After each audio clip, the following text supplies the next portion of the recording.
با همین میگوید که تو چوب در دایرکت جواب نمیدی. همین صاف ویدیوی کونیلوچ پونیلوچ میگیره دما روی میکنه. من در شما اگه خریستیانم برادر جانو نکنیدم 5-6 روز دیگه ما شریف رمضان موندگی همین بچینجی گذرونیم. هم با یا ویدیوشونو تماشا میکنین تمام دیگه دم بدم اخفاش برومدم میگه همین ریلسی من شما مرید. بعد دیگه همی کسی گریفت میگو تو هم خیلی چیزا تماشا میکنی این ریلست فقط هم خیلی میبرد برادر جانا نفرستانم خیلی ویدیو رو دما. این همین در دایرکت ما اگر 2000 آدم باشه 100 تاش نویسندگی باشه اگر 1900 دیگه فقط ویدیو پارتافتگی میداره یا ویدیوی کنکورس پارتافتن دما یا ویدیو گیو پارته یا گو ویدیو لچک پارتافتن بس کنه برادر جانا. ما دم خیلی کارو خوش نیستم خوش نکنید. خداوند نگهبانتون باشه در امان خدا باشید. من دقیقه کارو خوش نکنید. بچه و چه دمی سری افطار نه روزم کشودم جاکه یک تشکیله کردم کم ترک دیر شد.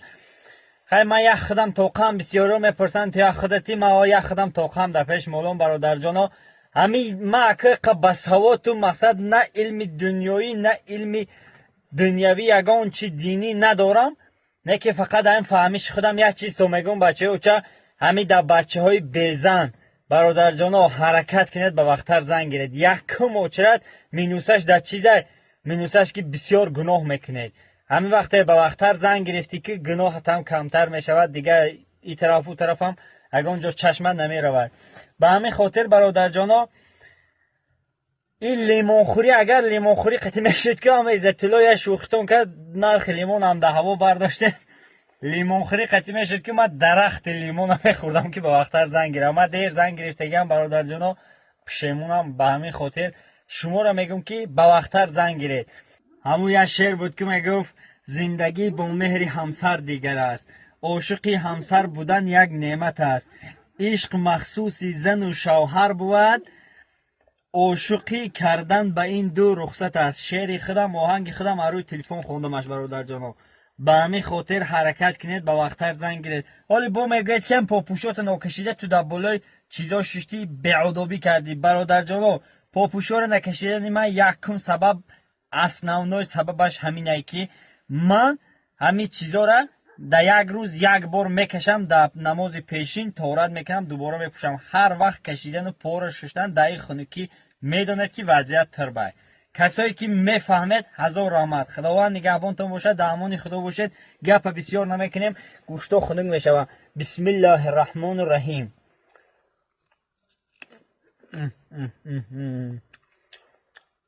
کمتر نمکاشون بلند دونه که میشه.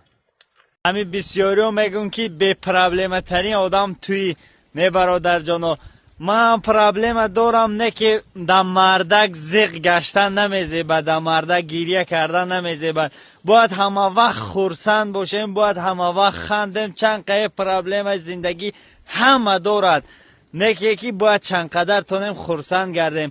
گریه کردن درباره یگان زاد نمی ارزد، یگان کار نمی ارزد و غیر از پدر و مادر.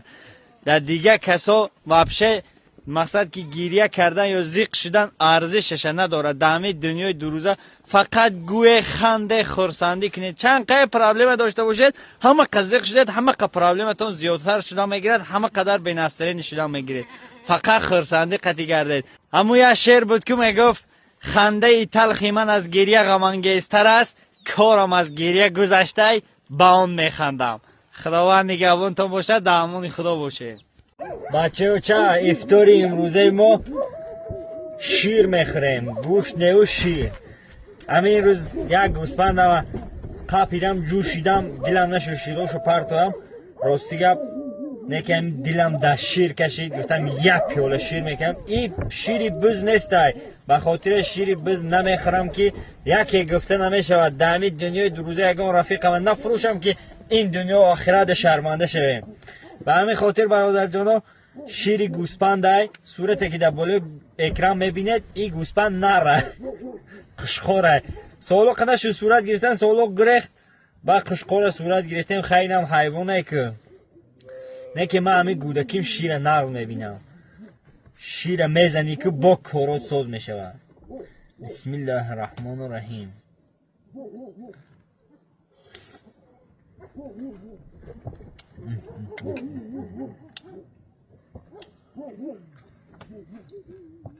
خدا به هزار بار شکر به وطن آباد ما به وطن آسوده ما که من یک خودم در اینجا زندگی دارم. اگر این تنجه امانی نباشد در اینجا هیچ وقت یک آدم گشته نمیتوند. خداوند نگهبانتان تاجیکستان به پیش.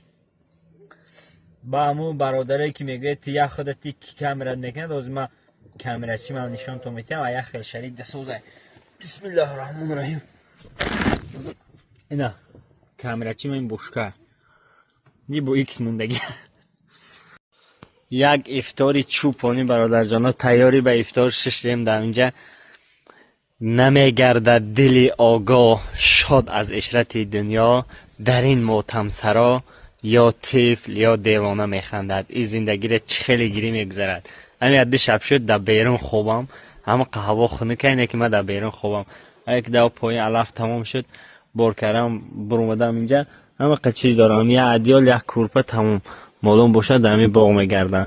این باغ ارنده گرفتگی هم خدا خواهد تا روزای یکم روز یکم های میکنم روی چول میبرم. خداوند نگهبانتان در امان خدا باشید، در حق ما دعاگو باشید.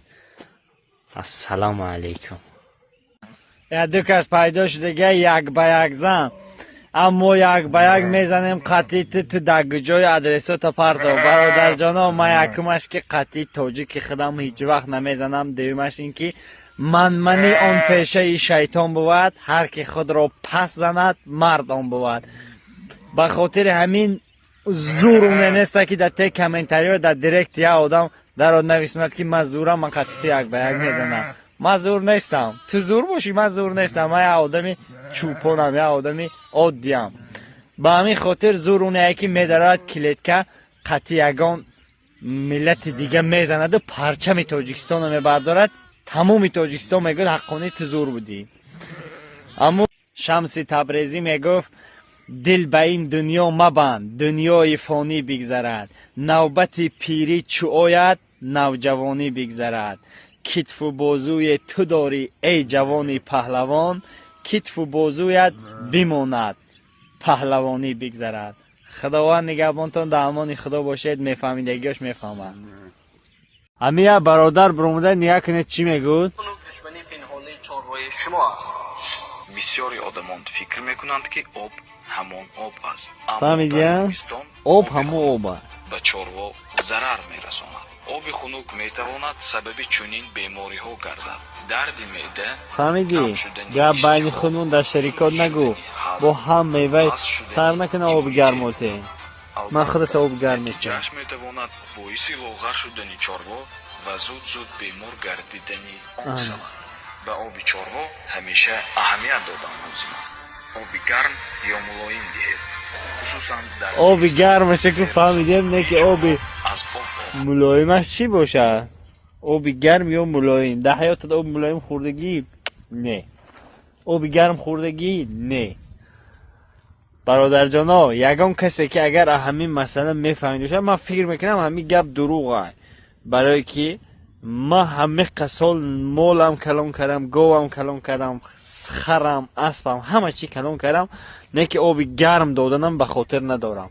یگان کس ما به همین خاطر یگان کس میدونسته باشد اگر در دخترا فکر میکنم در دخترا هم خیلی گپ شنیدگی نیستم، فقط برای بلاکشون پیش بردم خیلی کارو میکنن.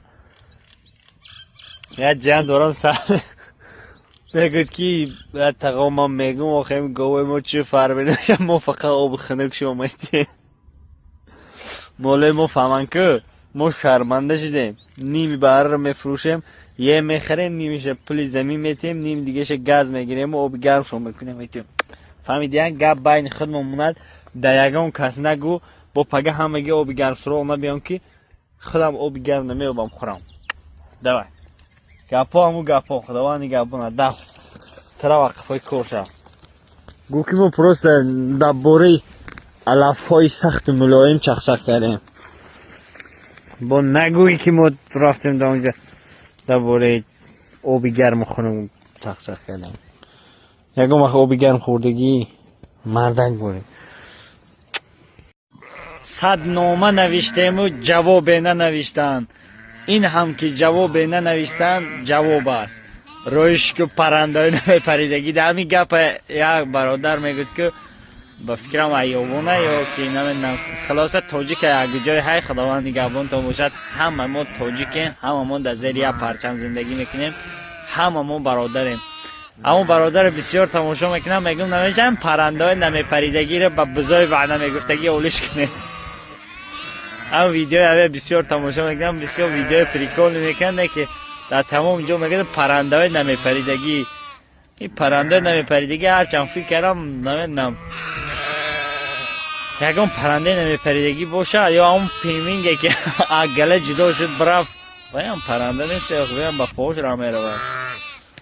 مرغ باشد، مرغ هم کم کم میپره. شوخی‌ها میکنم برادر جان، ویدیو هم برادر بسیار تماشا میکنم. امروز سایتش در اونم همه ویدیوش تماشا کردم، در تمام جا هم پرنده نمیپریدگی. گفتم پرنده نمیپریدگی چه باشه، هم یک بار ندیدیم چون دیگه. خداوند نگهبانتون باشد برادر جان و برادرم در غریبی های همه غریب بچه ها الله نگهبانتون باشد. خداوند تنی صحت و خاطر جمع دلی بیغمتون تید به دستی پر به پیش پدر و مادر به پیش فرزندا به تنی سالم آمدن خداوند بزرگ نصیبتون کند. الله نگهبانتون.